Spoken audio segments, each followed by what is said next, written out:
কইরে আমার 64 জেলার মোটর শ্রমিক ভাই বেড়াদার গুলা হও সবাই ঐক্যবদ্ধ, অনেক ধরেছি ধৈর্য আর হয়েছি একের পর এক নির্যাতিত। এইবার ভেঙে গেছে ধৈর্যের বাত, আর করতে হবে প্রতিবাদ। বাবার বয়সী একজন ড্রাইভারের গায়ে হাত তুলেছে কিছু বিজন মা কুলাঙ্গাররা।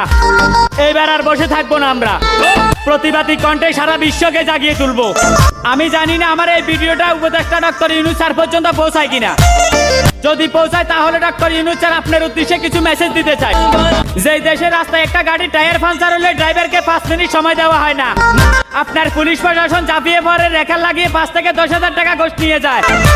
আবার কইরে আমার 64 জেলার মোটর শ্রমিক ভাই বেড়াদার গুলা হও সবাই ঐক্যবদ্ধ, অনেক ধরেছি ধৈর্য আর হয়েছি একের পর এক নির্যাতিত।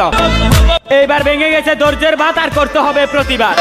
বাবার বয়সী একজন ড্রাইভারের গায়ে হাত তুলেছে কিছু বিজন মা কুলাঙ্গাররা। এইবার আর বসে থাকবো না আমরা, প্রতিবাদী কণ্ঠে সারা বিশ্বকে জাগিয়ে তুলবো। আমি জানি না আমার এই ভিডিওটা উপদেষ্টা ডক্টর ইউনূস স্যার পর্যন্ত পৌঁছায় কিনা। যদি পৌঁছায় তাহলে ডক্টর ইউনূস স্যার আপনার উদ্দেশ্যে কিছু মেসেজ দিতে চাই।